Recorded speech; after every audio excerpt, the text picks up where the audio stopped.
Now it is time for us to do the second half of the chapter कि mineral conservation की जरूरत क्यों, के अलावा उसको पाइप्स में और कॉइन्स में भी यूज किया जाता है। रिसोर्स है, इसके अलावा it takes a lot of time to form. Mineral इसमें फिट नहीं होता, तरफ है, इतना मैं आपको एग्जांपल दे सकता हूँ।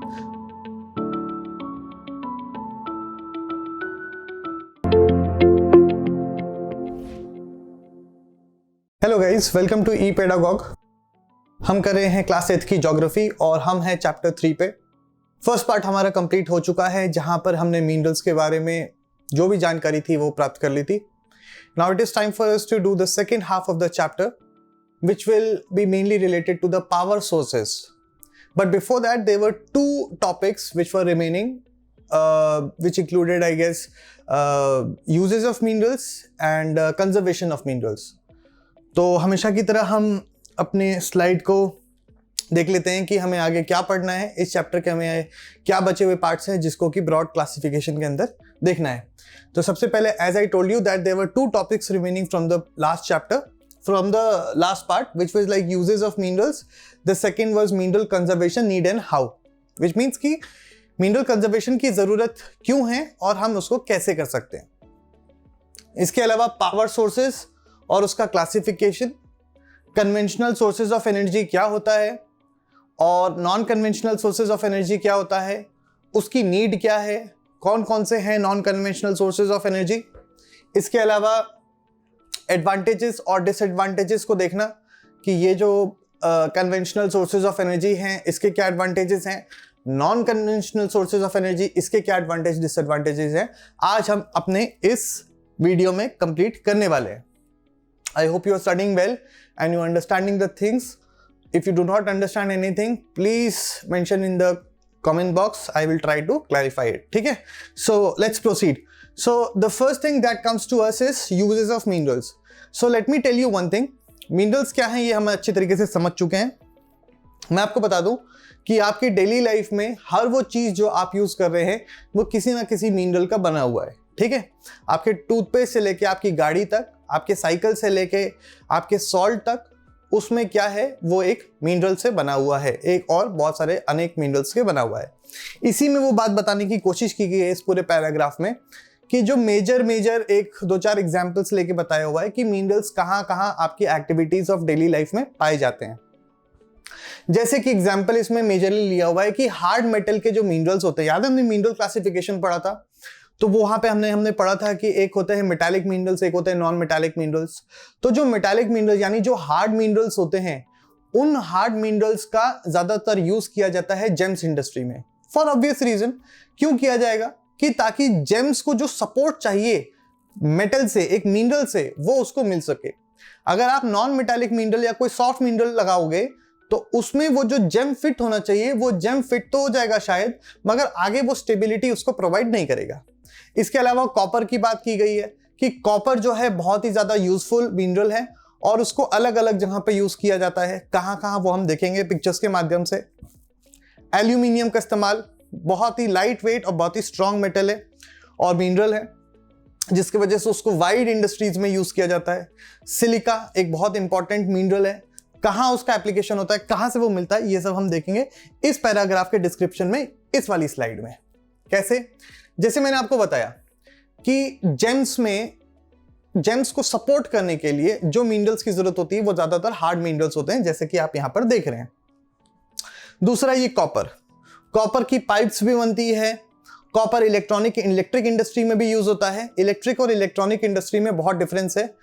आपसे रिक्वेस्ट करूंगा कि आप एक बार इसको थोड़ा सा क्लैरिफाई करें गूगल पे कि इलेक्ट्रिक और इलेक्ट्रॉनिक में क्या डिफरेंस है। बट अभी फिलहाल हम इलेक्ट्रिक इंडस्ट्री की बात करें। कॉपर इलेक्ट्रिक इंडस्ट्री में भी बड़ा काम का है। इसके अलावा उसको पाइप्स में और कॉइन्स में भी यूज किया जाता है। सिलिका ये एक पोटेंशियल क्वेश्चन बन जाता है किसके लिए, कॉम्पिटिटिव एग्जाम के लिए, कि इनमें से कौन सा मिनरल जो है कंप्यूटर इंडस्ट्री की बैकबोन माना जाता है, क्योंकि जो भी चिप लगती है वो सिलिका की ही बनी रहती है। और ये सिलिका जो चिप है वो किससे हमें डिराइव होती है, ये हमारे को डिराइव होती है क्वार्ट्ज से। किससे? क्वार्ट्ज से। इसके अलावा एल्यूमिनियम का यूज बताया है कि गाड़ी से प्लेन तक, आपके यूटेंसिल्स तक, इसके अलावा बॉटलिंग इंडस्ट्री में और तमाम अलग जगहों पर एल्यूमिनियम का यूज होता है।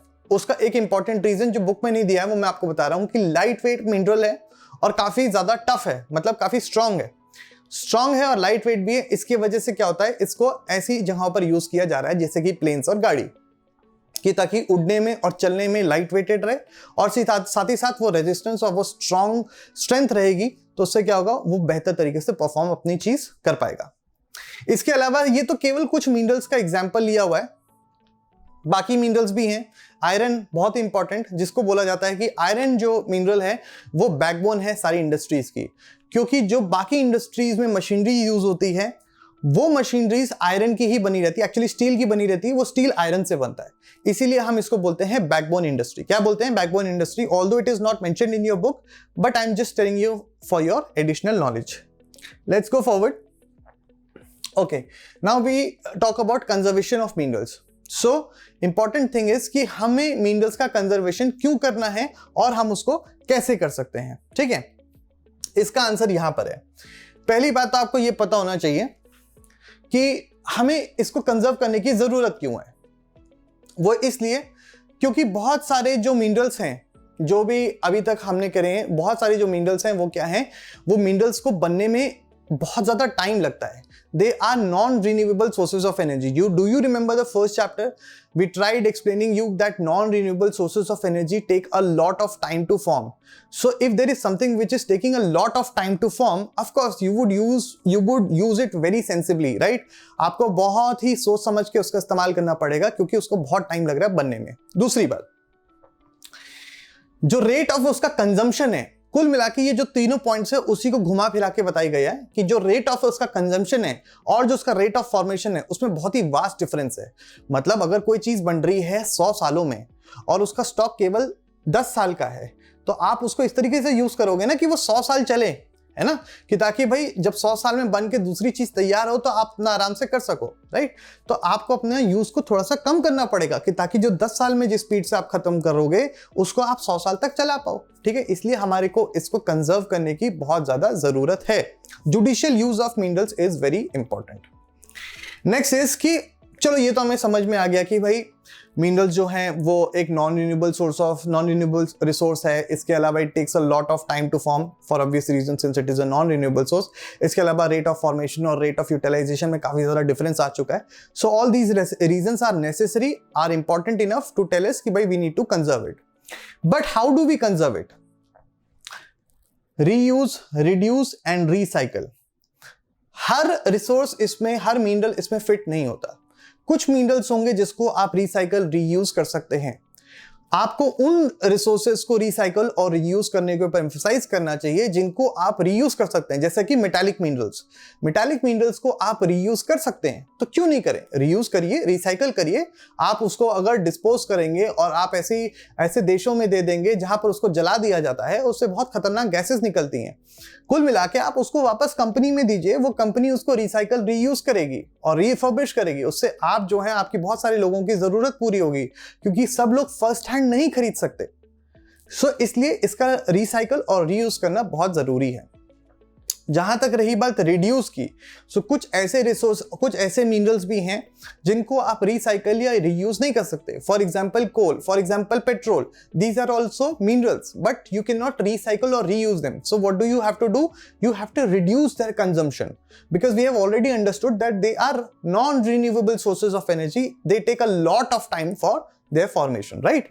So this is how you do it. Triple R: recycle, reuse and reduce. This is how you go for the conservation, right? Depending upon what kind of mineral it is, so you will decide whether to reuse, recycle or reduce the consumption.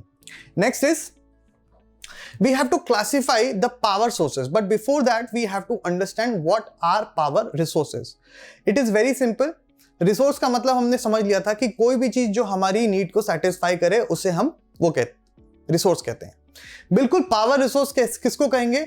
ये वो sources हैं जो कि हमें हमारी कौन सी need को satisfy कर रही हैं, एनर्जी जो नीड्स होती हैं, जिन चीजों के लिए भी एनर्जी की जरूरत है, उन जरूरतों को पूरे करने वाले रिसोर्सेज को हम पावर रिसोर्सेज कहेंगे। फॉर एग्जांपल, ये यूज होंगे आपके एग्रीकल्चर में, ये यूज होंगे आपके ट्रांसपोर्टेशन में, ये यूज होंगे आपके डिफेंस में, कम्युनिकेशन में, in all things where energy is required, and you know कि almost कोई ऐसा सेक्टर नहीं है, कोई ऐसी इंडस्ट्री नहीं है जहां पर बिना पावर के, बिना एनर्जी के काम हो सके. So almost it is required in every industry. Can you study without light? Can you go to your school without bus? Can you operate your computer without electricity? Can you have your food without agriculture which is being supplied with proper water supply and electric supply? You cannot imagine all such things, right? With present scenario, you cannot. So for all such activities, you need power, you need energy, and to get that energy, you need resources. So उन्हीं resources के बारे में हम बात करने जा रहे हैं. So this is clear, right, कि पावर रिसोर्सेज क्या है. सिंपल सी बात है, रिसोर्सेज हमारे को पता है कि जो हमारी नीड्स को सेटिस्फाई कर दे उसे हम रिसोर्सेज कहते हैं, और जो पावर होता है मतलब जो पावर की नीड्स को सेटिस्फाई कर दे उसे पावर रिसोर्सेज कहते हैं. Simple is that. Just for your reference, I am going to read it. The sources that help us to satisfy our energy needs are called as power resources. It is used in industries, agriculture, transportation, communication, defense, and activities of daily life like cooking. Right? So, cooking के लिए भी आपको energy की जरूरत है in the form of heat energy. Right? So, अब हमने ये तो समझ लिया कि पावर रिसोर्सेज क्या होते हैं. अब हमारे को समझना है इसका क्लासिफिकेशन. दो तरीके का classification, it is very simple. एक होता है कन्वेंशनल और एक होता है नॉन कन्वेंशनल. अगर आप इस टर्म का मीनिंग, लिटरल मीनिंग देखोगे तभी आपको अच्छे तरीके से समझ में आ जाएगा. कन्वेंशनल मतलब होता है जिसको भी हम लार्ज स्केल पे यूज करते हैं. और लार्ज स्केल पे कब यूज होता है कोई चीज? जब हम उसको सदियों से यूज करते आ रहे हैं और हमारे को एग्जैक्टली पता है कि वो कितना है और उसको कैसे यूज करना है, ये हमें पता है, तो वो बन जाता है conventional source of energy, which is used on a larger scale because we know how much it is and how are we going to use it. So the technology is known to us कि how are we going to use it. So this is conventional sources of energy. अब आप अपने आसपास खुद ध्यान से देखो कि कोयला, पेट्रोल, इसके अलावा natural gas, right, hydel power, ये सारे कुछ ऐसे सोर्सेज हैं जिनको कि हम बहुत ही लंबे स्तर पे यूज कर रहे हैं. चाहे देश बांग्लादेश हो, चाहे देश यूएसए हो, कुछ ना कुछ मतलब काफी बड़ा जो चंक है वो लोग अपना इलेक्ट्रिसिटी का किससे यूज करते हैं? वो थर्मल पावर यूज करते हैं. थर्मल पावर का मतलब क्या होता है? थर्मल का पावर का मतलब होता है जो कोयले, गर्माहट से निकले उसे बोलते हैं. इसके अलावा ट्रांसपोर्टेशन के लिए भले ही जो है आज इलेक्ट्रिक कार्स आ गई हों, बट उसके बाद भी आज अपने आसपास देखो आपको 99% आपको कार, गाड़ियां, इनफैक्ट मोर देन दैट आपको किस पे दिखेंगी? डीजल, पेट्रोल, सीएनजी, इसी के ऊपर दिखेंगी. क्यों? क्योंकि ये कन्वेंशनल सोर्सेज ऑफ एनर्जी है, लार्ज स्केल पे यूज हो रहा है, राइट. तो इसको हम कन्वेंशनल एनर्जी कहेंगे. अब बात करते हैं non conventional sources of energy की. बिल्कुल इसके अपोजिट कर दो, मतलब जिसके बारे में हम ज्यादा नहीं जानते हैं, हमने इसको बहुत लार्ज स्केल पे यूज करना शुरू नहीं किया. कुछ चंद कंट्रीज जिनके पास इसकी टेक्नोलॉजी ज्यादा अच्छे तरीके से विकसित है, डेवलप्ड है, वो उनको यूज भी कर रही हैं, मगर स्मॉलर स्केल पे यूज हो रही हैं. अभी इसका लार्जर स्केल पे यूज होना बाकी है क्योंकि टेक्नोलॉजी अभी सारे देशों तक पहुंचना बाकी है. और ज्यादा डेवलपमेंट होगा और ज्यादा प्रोग्रेस होगी टेक्नोलॉजी में, तब कभी जाके ये नॉन कन्वेंशनल भी कन्वेंशनल के फॉर्म में तब्दील हो जाएगा. ठीक है. So non conventional sources of energy वो होती है जो कि लार्ज स्केल पे अभी यूज नहीं हो रही है क्योंकि उसके बारे में ज्यादा टेक्नोलॉजी, उसके बारे में ज्यादा इंफॉर्मेशन पता नहीं है. अगर non conventional sources of energy की हम बात करें तो इसके अंदर अलग अलग तरीके की आ जाएगी. फॉर एग्जाम्पल आपकी solar energy, wind energy, nuclear energy, geothermal energy, tidal energy, biogas, ये सब क्या है? ये सब आपका non conventional source of energy है for a simple reason that they are not being utilised on a larger scale. We will be dealing with all non-conventional sources of energy, their advantages and disadvantages, and we will be dealing with the conventional sources of energy, their advantages and disadvantages in the remaining chapter. So let's go for the first conventional source of energy, which is firewood. Can you see this lady?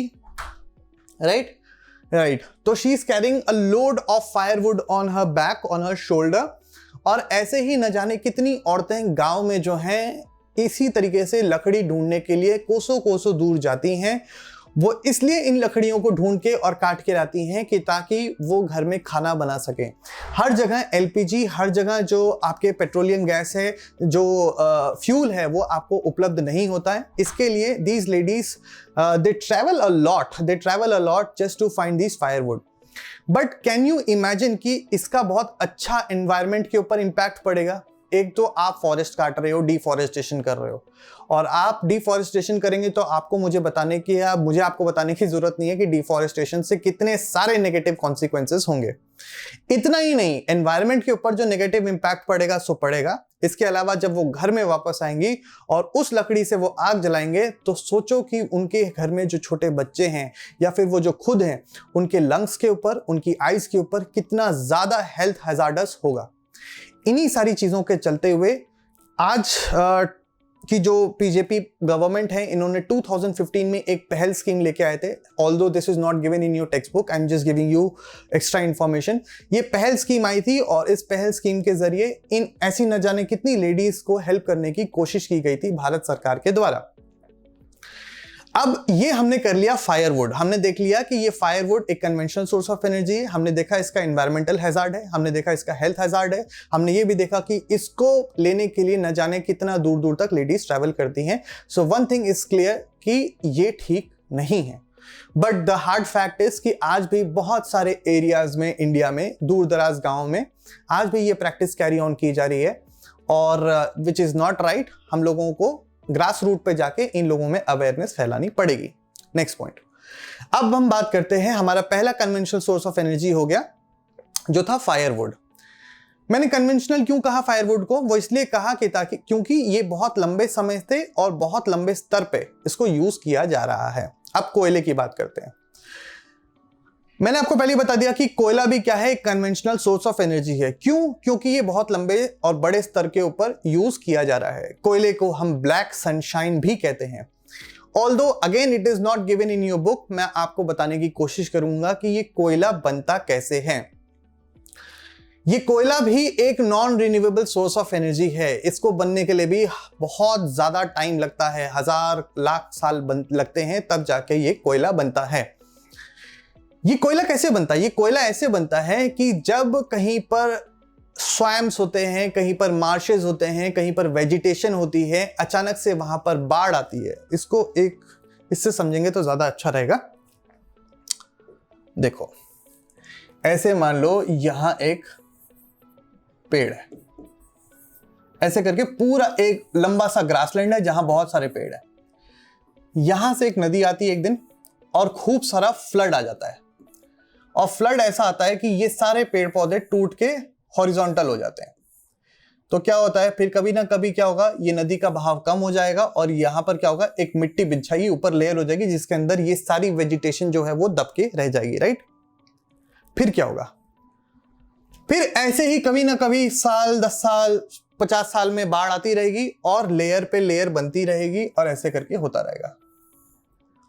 कुल मिला के general जो view होता है, general जो rule होता है वो ये होता है कि जब एक लिविंग ऑर्गेनिज्म मरता है तो उस पर डिकम्पोजर एक्ट करते हैं। फॉर एग्जाम्पल, अगर आज जाते हुए, भगवान की ऐसा ना करे, बट अगर मेरी डेथ हो जाती है गाड़ी में, तो उसमें क्या होगा कि जब मैं मरूंगा और अगर मेरी बॉडी वहां पर लग जाती है, जमीन पे रह जाती है, तो वो डिकम्पोजर्स उस पर एक्ट करेंगे और उसे डिकम्पोज कर देंगे। बट अगर किसी कंडीशन में ऐसा हुआ कि डिकम्पोजर ने बॉडी पे एक्ट नहीं किया, तो फिर वो क्या होगा, 1000 मिलियन साल के बाद वो फॉसिल्ड हो जाएगी। और ऐसे ही ये जो ग्रीन वेजिटेशन थी ये फॉसिल्ड हो गई क्योंकि इस पे डिकम्पोजर ने एक्ट नहीं किया। अब इन्होंने एक्ट नहीं किया तो क्या हुआ, ये फॉसिल्ड हो गई और ये फॉसिल बन के 1000 मिलियन साल बाद क्या बनेगी, ये कोयला बन जाएगा। तो कुल मिला के ये पेड़ पौधे ही हैं जो कि कोयले के फॉर्म में बन जाते हैं जब इनको डिकम्पोज नहीं किया जाता और ये क्या हो जाते हैं, फॉसिल्ड हो जाते हैं। इनको ब्लैक सनशाइन कहते हैं।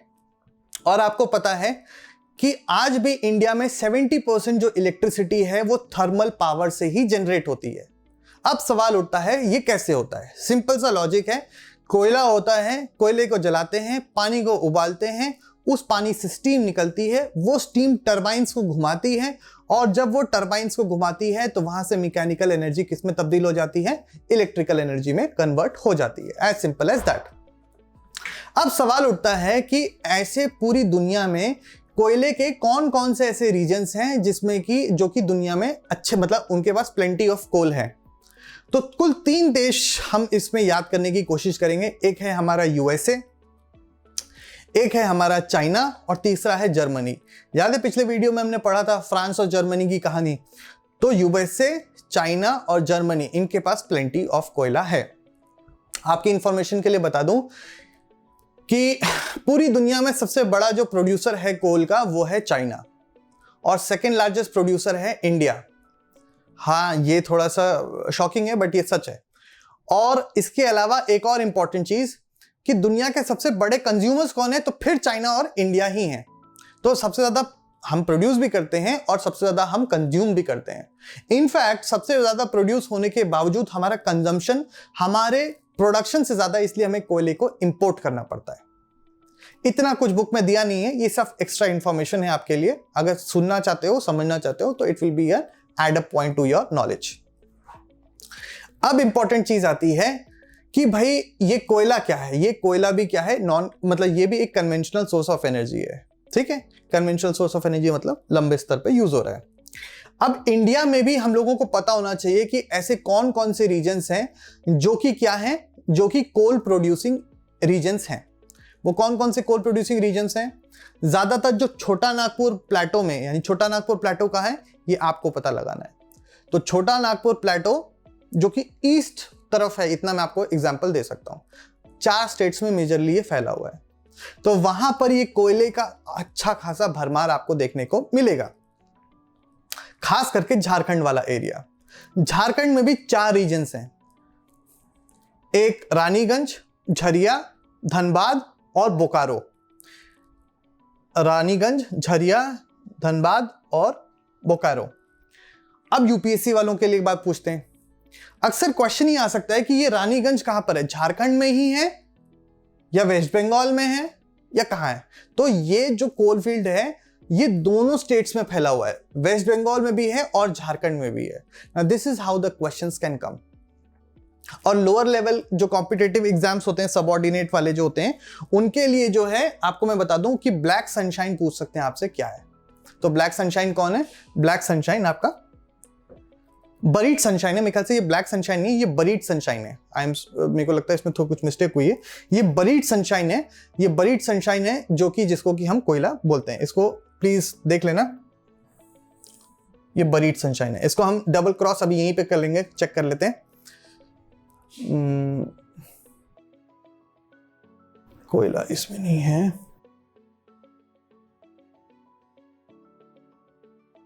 ओके, ठीक है, देखो यहां पर है ये बरीड सनशाइन, राइट। तो मैंने आपको जैसे बताया ये बरीड सनशाइन है, इट्स अ टाइपिंग एरर, तो आप उसको करेक्ट कर लेना, ठीक है। इसके बाद हम next conventional source of energy के बारे में बात करेंगे, विच इज पेट्रोलियम, और उसके बाद हम बात करेंगे नेचुरल गैस की। पेट्रोलियम को समझने से पहले मैं आपको उसका शाब्दिक अर्थ बता देता हूं। Petra plus oleum. पेट्रा मतलब होता है रॉक और ओलियम मतलब है ऑयल। पेट्रोलियम मतलब हो गया रॉक ऑयल। आपको समझ में आ गया? सो जिस तरीके से जब लिविंग ऑर्गेनिजम्स में जो वेजिटेशन और प्लांट्स जो जब मरते हैं तो वो कोयले में तब्दील हो जाते हैं जब वो फॉसिल्ड हो जाते हैं, यानी डिकम्पोज नहीं होते, वैसे ही जब जानवर जो हैं, एनिमल्स और ह्यूमन बींग्स, जब वो मरते हैं और उनके मरने के बाद वो डिकम्पोज नहीं होके फॉसिल्ड हो जाते हैं, तो वो तब्दील होते हैं किसमें? इसी पेट्रोलियम में। मतलब आज जो गाड़ी का पेट्रोल में आप चला के एक जगह से दूसरी जगह जा रहे हैं, वो कभी ना कभी कोई जानवर रहा होगा जो कि अब फॉसिल्ड हो गया है, और फॉसिल्ड होके वो तेल बन के आपकी गाड़ी में भाग रहा है, गाड़ी में दौड़ रहा है, ठीक है। सो क्रूड ऑयल। सो मैं आपको बता दूं कि जो ऑयल, जो ब्लैक ऑयल आपको मिलता है ड्रिलिंग करके, वो पहले एक ब्लैक ऑयल होता है जिसे कि हम बोलते हैं क्रूड ऑयल। उस क्रूड ऑयल को फिर रिफाइनरीज में भेजा जाता है और फिर वो रिफाइनरीज में जाके अलग अलग प्रोडक्ट में कन्वर्ट होता है, जैसे कि आपका पेट्रोल, जैसे डीजल, जैसे वैक्स, जैसे प्लास्टिक, केरोसिन, ये सारी चीजों में वो फिर आगे आगे उसके फिल्ट्रेशन प्रोसेस है। जो सबसे अच्छा निकलता है वो पेट्रोल, फिर उसके बाद डीजल। पेट्रोल में भी अलग अलग वैरायटी होती है। लोग पूछते हैं ना प्रीमियम देंगे कि नॉर्मल, तो वो ऐसे फिल्ट्रेशन प्रोसेस से होता है। समझ में आ गया? ओके, सो इसको हम क्या बोलते हैं? जैसे उसको बरीड सनशाइन कह रहे थे हम, इसको हम बोलते हैं ब्लैक गोल्ड। क्यों कहते हैं ब्लैक गोल्ड? क्योंकि ये काला तो है, गोल्ड की तरह सुंदर नहीं है, बट गोल्ड की तरह इसकी कीमत है। वो आप अपने पेरेंट्स से पूछो, अब पता चल जाएगा कि गोल्ड ज्यादा इनके लिए इंपॉर्टेंट है या oil. Anyways, so it is also known as black gold. पेट्रा, ये मैंने आपको बता दिया। पेट्रोलियम जो है वो कहां पर आपको मिलेगा? रॉक्स की जो लेयर्स होती हैं, खास करके कौन से रॉक्स की? Sedimentary rock. ना ये इग्नियस रॉक में मिलता है, ना ये मेटामॉर्फिक रॉक में मिलता है, ये केवल सेडिमेंट्री रॉक में मिलता है, ये जो पेट्रोलियम है। जिस तरीके से हमने कोयले को देखा था कि कौन कौन सी कंट्रीज में ये पाया जाता है, पेट्रोलियम जो है ज्यादातर मिडिल ईस्ट कंट्रीज में आपको पाया जाता है, जिसमें ईरान, इराक, कुवैत, इसके अलावा आपका सऊदी, ये सारे रीजन्स में आपको देखने को मिलेगा ये पेट्रोलियम। इसके अलावा और भी कुछ देश हैं जैसे कि यूएसए, जैसे वेनेजुला। सो ये सारे कुछ ऐसे देश हैं जहां पर आपको पेट्रोलियम के भंडार देखने को मिलेंगे। अनफॉर्चुनेटली इंडिया के पास पेट्रोलियम का इतना बड़ा भंडार जो है आपको देखने को नहीं मिलेगा, बट इसके बावजूद कुछ रीजन्स हैं जहां पर आपको देखने को मिल सकता है, मिलता भी है। एक है बॉम्बे हाई, दूसरा है नर्मदा वाला जो बेसिन है, गोदावरी कृष्णा वाला बेसिन है, और इसके अलावा नॉर्थ ईस्ट में दिग्बोय जो कि आसाम में यानी अपर आसाम में आपको देखने को मिलेगा। सो ये कुछ रीजन्स हैं जहां पर आपको ये पेट्रोलियम रिजर्व्स देखने को मिल सकते हैं इंडिया के अंदर। बस यही जो मैंने आपको बताया, ये सारी चीजें इन पॉइंट्स के अंदर हैं, एक बार आप देख सकते हैं, ये क्लियर है। अब हम आगे बढ़ते हैं। इसके बाद हमारे को बात करनी है नेचुरल गैस के बारे में। सॉरी, इसमें नहीं था, ये क्रूड ऑयल यहां था। अब नेचुरल गैस की बात करते हैं।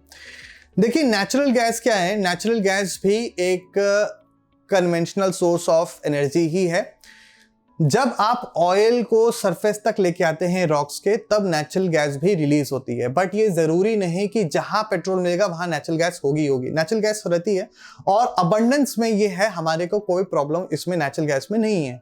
अनफॉर्चुनेटली आज नेचुरल गैस की जो प्राइस है वो बढ़ रखे हैं। उसका कारण है कि जिसके पास बहुत ज्यादा भंडार है, आज वो देश जो है वॉर के अंदर इंक्लूड हो चुका है। कौन से देश की बात कर रहा हूं मैं? रशिया की बात कर रहा हूं, ठीक है।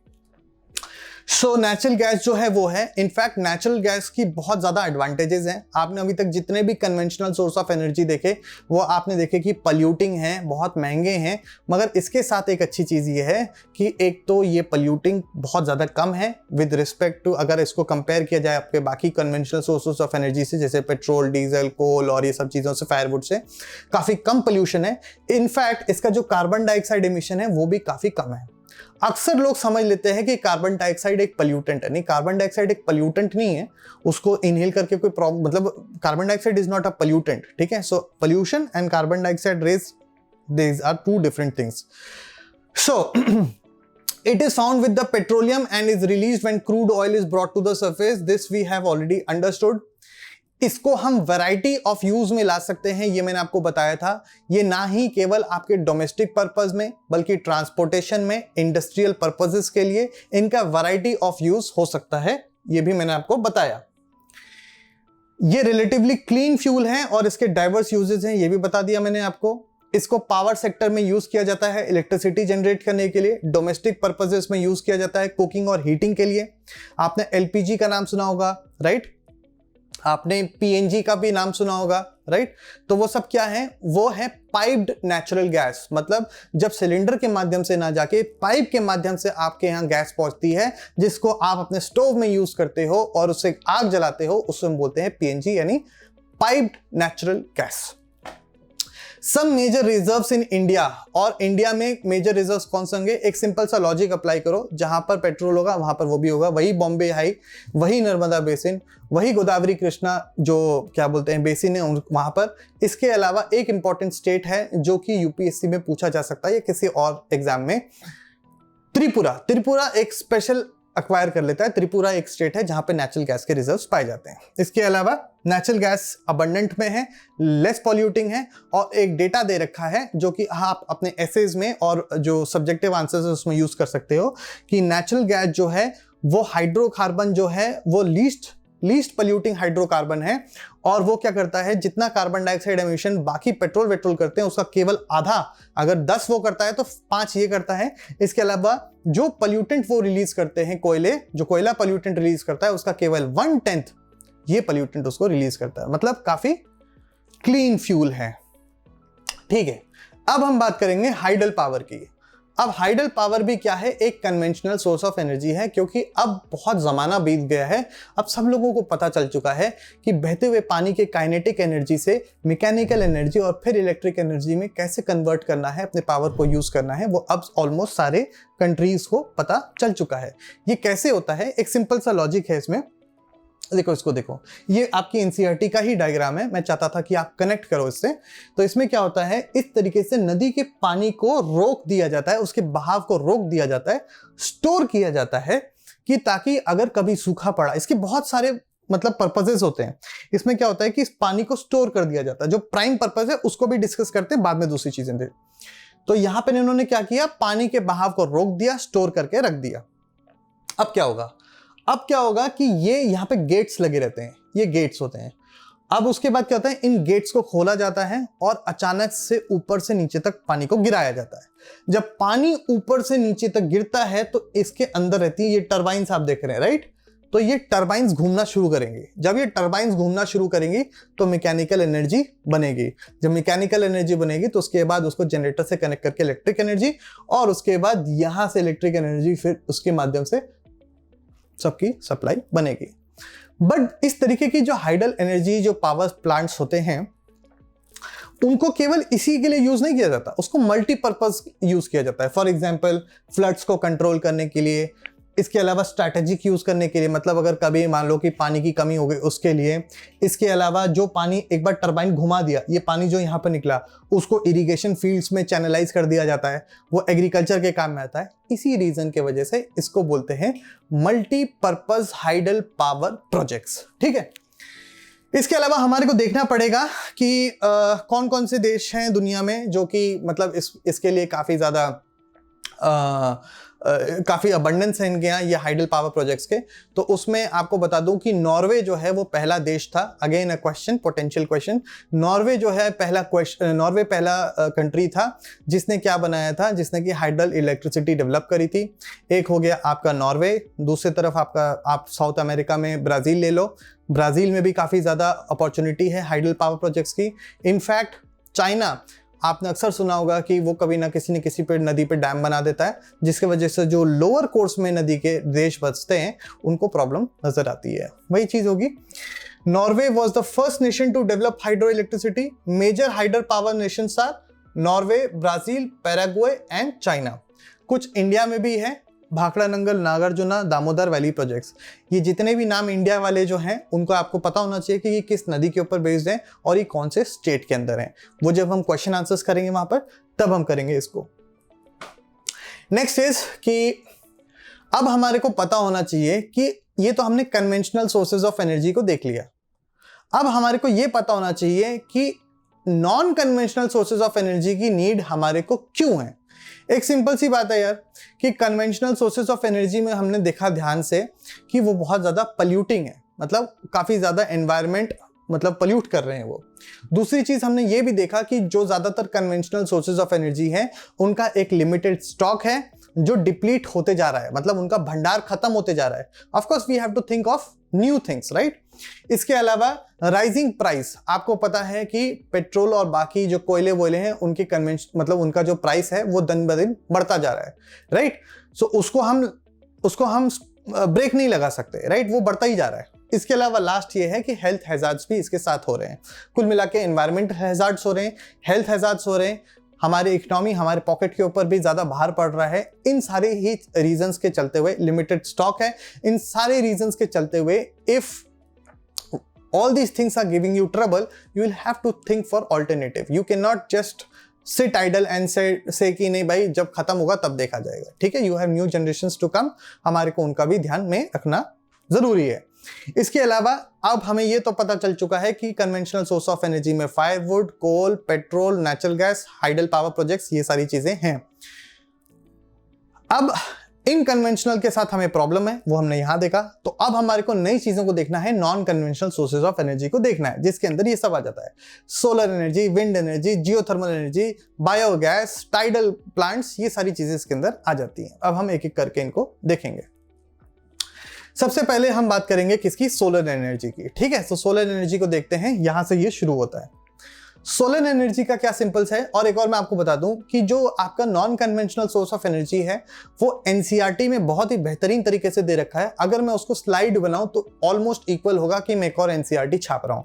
तो जहां पर अगर एक और एनसीईआरटी डालना पड़े तो waste of time, waste of energy नहीं करेंगे, हम सीधा बुक से ही उसको पढ़ने की कोशिश करेंगे।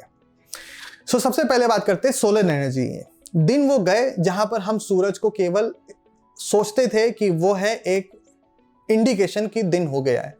अब सूरज की एनर्जी को हम यूटिलाइज करने शुरू हो चुके हैं, हमारे को वो टेक्नोलॉजी पता चल चुकी है। इसके लिए इंटरनेशनल सोलर अलायंस जैसे इंटरनेशनल इंस्टीट्यूशंस बन चुके हैं। इसके अलावा इसमें होता यह है कि जो सूरज की जो रोशनी है यानी हीट और जो लाइट एनर्जी है उसको हम क्या करते हैं, केमिकल सेल्स में ट्रैप कर लेते हैं। ऐसे सेल्स को हम अरेंज करते हैं पैनल्स में और फिर इनसे हम बाद में इलेक्ट्रिसिटी जनरेट करते हैं। इतना ही नहीं बल्कि हम इनको सोलर कुकर, सोलर कैलकुलेटर और न जाने कितनी भिन्न भिन्न प्रकार तरीके से हम इसको इस्तेमाल करते हैं। कुसुम योजना के बारे में आप जरूर पढ़िएगा। कुसुम स्कीम भी इसी से कुछ रिलेटेड है। ये फार्मर्स को एडिशनल बेनिफिट प्रोवाइड करती है, उनके खुद के लोकल इलेक्ट्रिसिटी रिक्वायरमेंट प्लस उनको सेलिंग का भी एक अपॉर्चुनिटी प्रोवाइड करते हैं। ये स्कीम कब आई थी, इसका क्या मोटिव है, इसके बारे में पढ़ने की कोशिश करिएगा। So sun's heat and light energy can be felt by us every day. Solar energy trapped from the sun can be used in solar cells to produce electricity. मैं ये इसलिए रीड कर रहा हूँ कि ताकि एक भी पॉइंट छूटे ना। Many of these cells are joined into solar panels to generate power for heating and lighting purpose. अच्छा, एक और बात, दुनिया ये अर्थ स्फेयर है और यहाँ पर अर्थ की पोजीशन विद रिस्पेक्ट टू सन कुछ ऐसी होती है कि अर्थ के सारे रीजन्स में साल के पूरे टाइम एक ही जैसी सोलर एनर्जी हो वो पॉसिबल नहीं है। ठीक है, तो कुछ कंट्रीज ऐसी हैं जो ब्लेस्ड हैं, जिनके पास ये सोलर एनर्जी काफ़ी अच्छे से है, उनके पास बहुत हाई पोटेंशियल है कि वो सोलर एनर्जी को उसमें काफ़ी ज़्यादा एक्सप्लोर कर सकते हैं अपॉर्चुनिटीज़ को। In fact international solar alliance which is between like India and France, initially it is a venture, it was a startup between India and France, but पहले ये ओपन था, इसमें जो मेंबरशिप थी ओपन थी केवल ट्रॉपिकल कंट्रीज के लिए, बट धीरे धीरे करके अब इनको नॉन ट्रॉपिकल कंट्रीज के लिए भी ओपन कर दिया गया है। सो ये सारी चीजें थी। Solar energy is also use in solar heater, cooker, ये सब मैं आपको बता चुका हूं। अब हम बात करेंगे विंड एनर्जी की। सवाल उठता है कि विंड एनर्जी कहाँ यूज होती है और कैसे इसका इस्तेमाल होता है। एक सिंपल सा लॉजिक है, विंड एनर्जी के लिए जो विंड मिल्स यानी विंड प्लांट्स आप लगाते हैं वो कुछ नेक्स्ट स्लाइड पे देखते हैं, शायद होगा, यहां नहीं है, चलो मैं आपको बताता हूं। ऐसे विंड टरबाइंस लगे रहते हैं, बहुत बड़ा रीजन होता है जहां पे बहुत सारे विंड टरबाइंस लगे रहते हैं। ज्यादातर ये जो विंड एनर्जी मिल है ये वहां पर लगता है जहां पर हमेशा हवा जो है वो बहती रहती है। ऐसा नहीं है कि कभी एक साल में एक आध बार हवा बह गई, बहुत तेज आ गई, ऐसा नहीं होगा। हमारे को ऐसे रीजन्स चाहिए जहां पर हवा का कंटिन्यूअस सर्कुलेशन होता हो। और ऐसे कौन से दो रीजन्स हैं? दो रीजन है, एक है माउंटेन रीजन और एक है कोस्टल रीजन। क्योंकि आपने सुना होगा कोस्टल रीजन में एक चीज होती है जिसे हम बोलते हैं लैंड ब्रीज, और दूसरा होता है सी ब्रीज। बिल्कुल ये कोस्टल रीजन में जैसे ये बहती है वैसे ही माउंटेन में भी दो चीजें बहती रहती हैं जिसे हम बोलते हैं माउंटेन ब्रीज और वैली ब्रीज।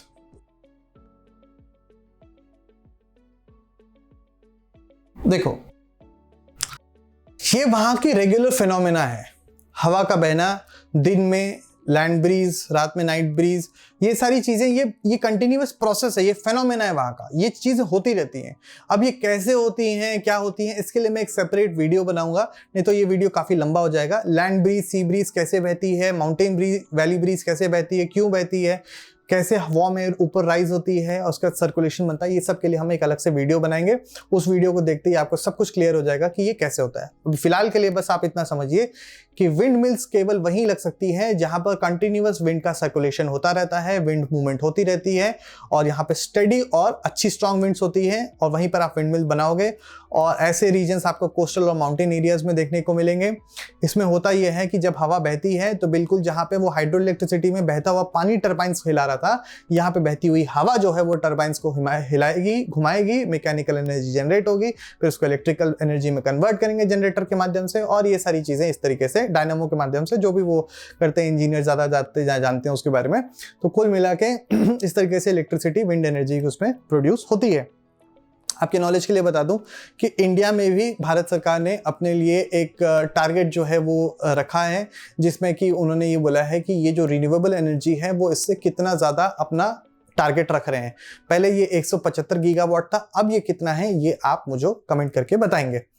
तो ठीक है, ये विंड एनर्जी हो गया, क्योंकि वो 175 गीगावाट जो एम था वो हमने अपडेट किया है, अब और ज़्यादा हमने अपने लिए माइलस्टोन और आगे बढ़ा दिया है, ठीक है, जिसमें सोलर एनर्जी है, विंड है, स्मॉल हाइडल पावर्स हैं, ये सारी चीजें, बायोगैस भी है। अब हम बात करते हैं न्यूक्लियर पावर की। देखिए अक्सर आप लोग सोचते होंगे कि न्यूक्लियर पावर की बात आ रही है, ओ अच्छा न्यूक्लियर पावर यानी वो बम, देश तबाही, ये सब नहीं, ऐसा नहीं है।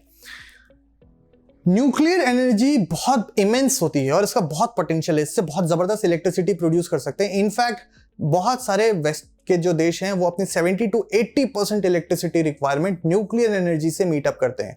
इतनी इमेंस होती है, इतनी क्लीन एनर्जी होती है कि इसको इस्तेमाल करना मतलब एक बहुत बड़ी ब्लेसिंग है। इसमें होता यह है कि कुछ रेडियो एक्टिव मिनरल्स होते हैं।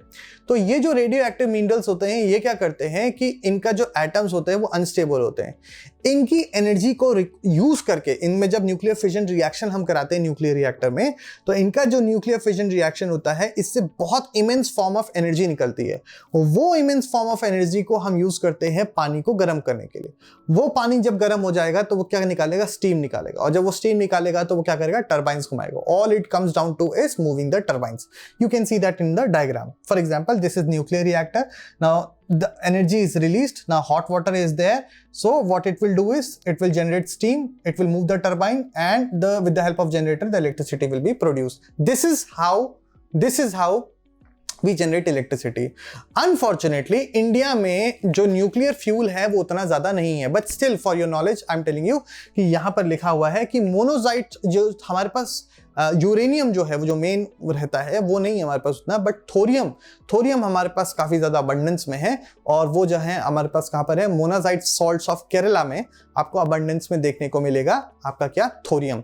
यूरेनियम हमको इंपोर्ट करना पड़ता है, और यूरेनियम जो न्यूक्लियर सप्लाई है वो इतना अच्छे से होती नहीं है, क्योंकि उसके लिए एक अलग से संगठन है जिन्होंने हमारे ऊपर बहुत सारी पाबंदियाँ लगाई हैं। वो क्यों लगाई हैं 1974 में, और फिर उसके बाद में हमने न्यूक्लियर टेस्ट किया था, उससे क्या हुआ था, ये सब आप अलग से हम वीडियोस बनाएंगे, मिसलेनियस बनाते जाएंगे और आप उसको देखते जाना। इसके अलावा कुछ इंपॉर्टेंट है जो आपके एमसीक्यूज के लिए इंपॉर्टेंट है, या आपकी सेकंड लास्ट लाइन में और थर्ड लास्ट लाइन में कुछ न्यूक्लियर प्लांट्स दे रखे हैं कि वो न्यूक्लियर प्लांट्स कहाँ पर हैं ये आपको पता होना चाहिए, जैसे कलपक्कम, कायगा, नरोरा, रावा भट्टा, ठीक है, ये सारी चीजें। तारापुर, कलपक्कम है तमिलनाडु में, तारापुर है महाराष्ट्र में, राणा प्रताप सागर कोटा राजस्थान में, नरोरा जो है उत्तर प्रदेश में, और कायगा जो है वो कर्नाटका में है। ये मैच द फॉलोइंग के लिए एक पोटेंशियल क्वेश्चन है, चाहे इस क्लास के स्टूडेंट्स के लिए हो जाए या फिर आगे आने वाले जो कॉम्पिटिटिव एग्जाम्स हैं उनके लिए हो जाए। इसके बाद हम बात करते हैं जियोथर्मल एनर्जी के, ठीक है। सो अब हम बात करते हैं जियोथर्मल एनर्जी के। आपको मैं एक इंपॉर्टेंट बात बता दूं कि जिस तरीके से हम धरती के सरफेस पे हैं और हम जैसे जैसे ऊपर जाते हैं तो टेम्परेचर फॉल होता रहता है, इसको normal lapse rate of temperature कहते हैं। ये एक फेनोमेना है, इसीलिए तो आप पहाड़ों में जाते हो ना, कि ताकि वहां पे टेम्परेचर कम हो जाए तो आपको अच्छा लगे। वैसे ही उल्टा होता है जब आप धरती के अंदर जाते हो, जैसे जैसे आप धरती के अंदर जाओगे वैसे वैसे टेम्परेचर इंक्रीज होगा। उसका सिंपल रीजन क्या है, क्योंकि नीचे रेडियो एक्टिव मटेरियल्स हैं, वो रेडियो एक्टिव मटेरियल्स की हीट जो है आपको फील होती है। इसके वजह से क्या होता है कि जो एनर्जी कभी कभी जो धरती के अंदर होती है, मतलब कुछ ऐसा होता है, मतलब ये मान लो धरती है, जैसे जैसे आप अंदर जाएंगे वैसे वैसे क्या होता है, आपका जो टेम्परेचर है वो इंक्रीज होता है, ठीक है। अब उसके जो टेम्परेचर है वो इंक्रीज हो रहा है, क्यों? क्योंकि यहाँ पे रेडियो एक्टिव मटेरियल्स हैं, रेडियो एक्टिव मटेरियल से, ठीक है। अब आप अंदर जा रहे हो तो टेम्परेचर क्या हो रहा है, वो इंक्रीज हो रहा है। कभी कभी क्या होता है कि ये जो पूरी हीट है, ये पूरी हीट क्या होगी, कभी कभी सरफेस पे आती है। कैसे सरफेस पे आती है, कभी गीजर बन के, कभी स्प्रिंग बन के। आपने देखा होगा, आप हिमाचल प्रदेश में जाते हैं, वहां पर आपको तरन तारन और बाकी जहां पर जो भी है वहां पर आप जाते हो, और यमुनोत्री उत्तराखंड में आप जाओगे तो वहां पर आपको देखने को मिलेगा गर्म पानी का स्रोत होता है जहां पर लोग जाते हैं, और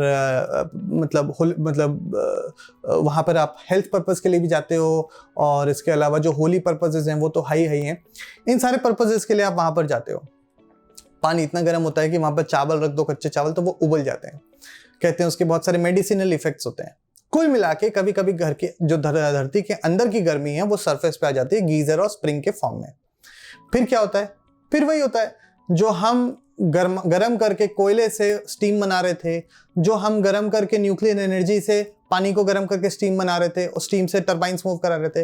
अब जब वो गर्मी हम लोगों को ऑलरेडी मिल रही है नेचर से, हम क्या करेंगे, सिंपल उसके स्टीम का इस्तेमाल करेंगे, और फिर उसके बाद क्या करेंगे, उससे टरबाइंस घुमाएंगे और इलेक्ट्रिसिटी प्रोड्यूस हो जाएगी। सवाल ये इंपॉर्टेंट है कि क्वेश्चंस कैसे पूछ सकते हैं। क्वेश्चंस इसमें पूछ सकते हैं कि किस देश में सबसे बड़ा, सबसे ज्यादा जियोथर्मल जो है पोटेंशियल है। और इंडिया में कौन कौन से एरियाज हैं जहां पर ये आपको देखने को मिलेगा। आपके क्वेश्चन का आंसर है ये, geothermal energy in the form of hot spring has been used for cooking, heating and bathing for several years. ये अभी तक हम करते आए हैं जियोथर्मल एनर्जी का इस्तेमाल। इसके अलावा USA has the world's largest geothermal power plants followed by New Zealand. आपको बस न्यूजीलैंड तक याद रखना है। आप इसको याद कैसे कर सकते हो, यूएसए के लोग बहुत हॉट हेडेड होते हैं ना, अक्सर कुछ भी होता है आपने सुना होगा वहां पे गोली चला देते हैं, तो हॉट हेडेड है, तो वो हॉट हेडेड से कैसे याद कर सकते हो, ये जियोथर्मल एनर्जी।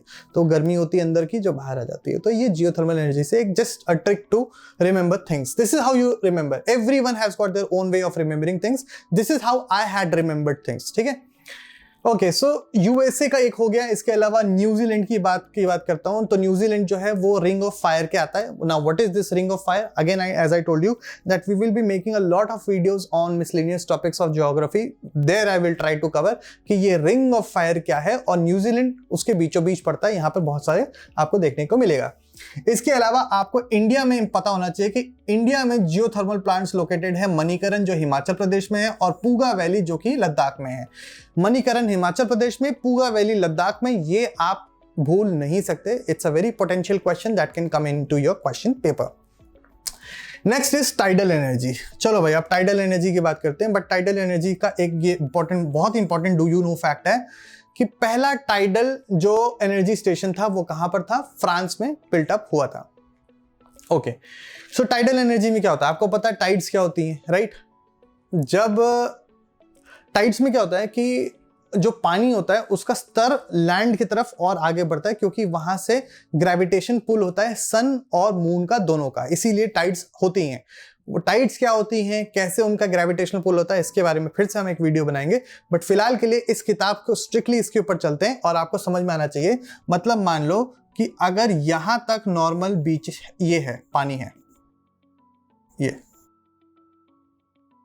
ये है आपका बीच, ठीक है।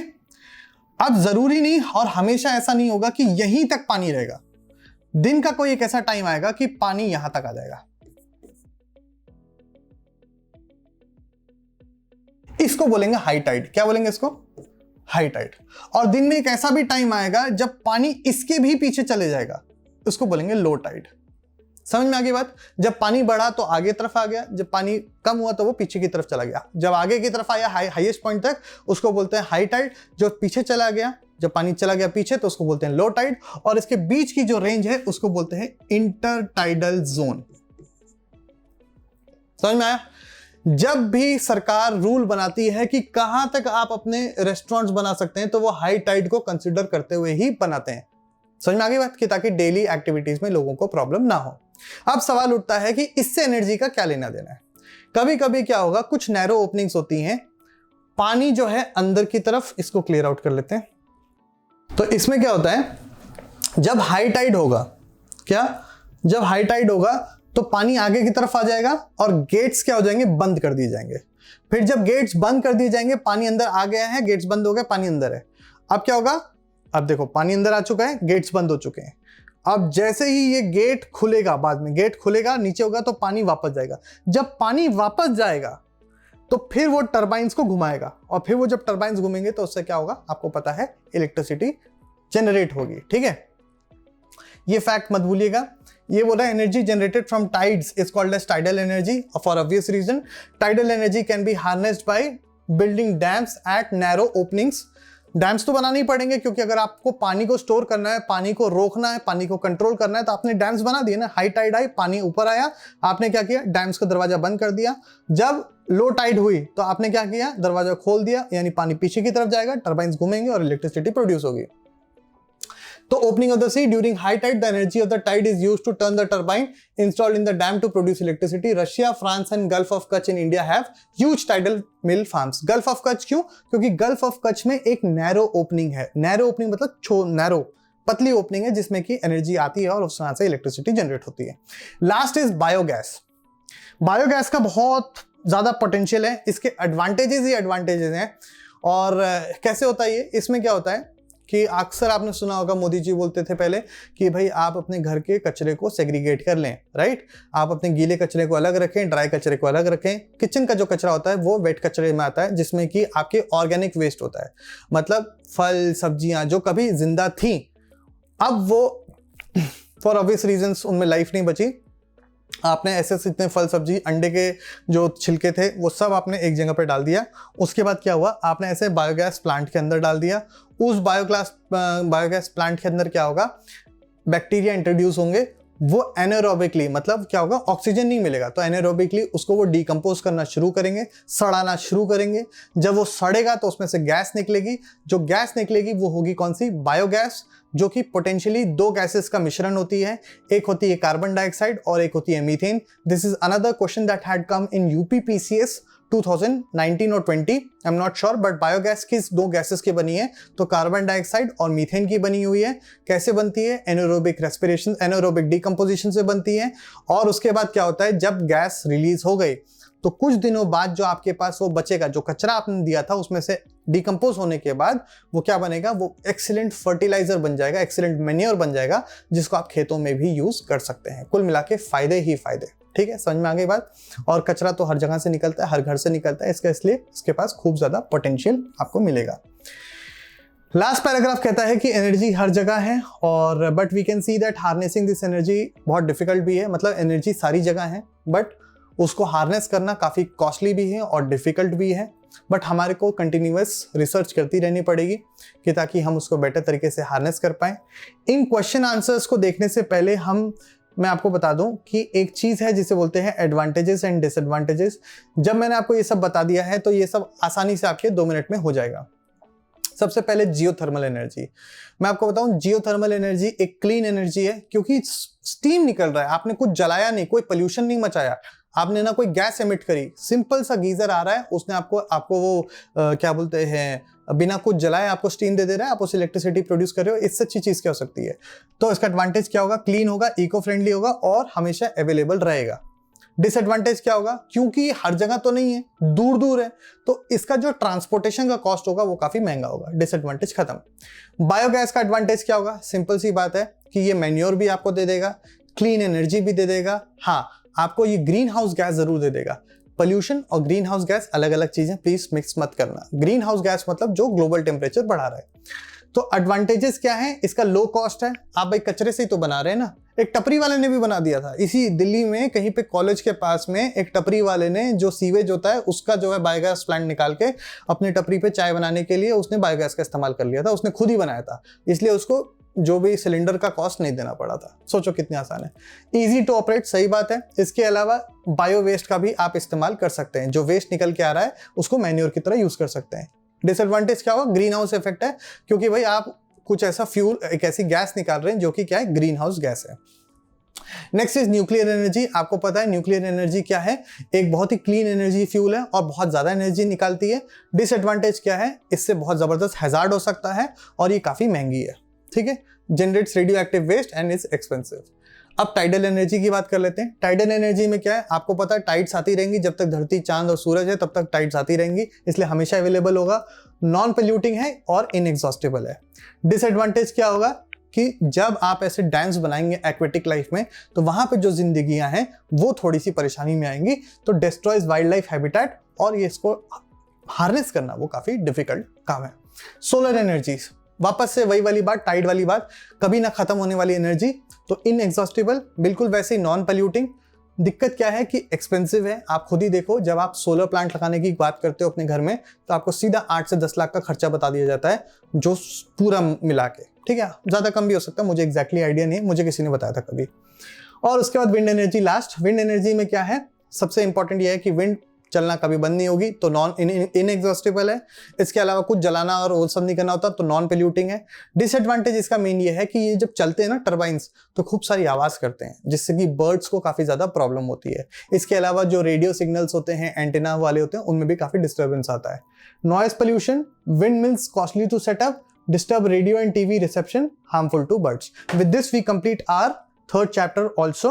I hope you are understanding it well, and if there is any question you can put down in the comment box, और मैं उसको clear out करने की कोशिश करूँगा। Rest, just keep studying and best of luck. Thank you so much.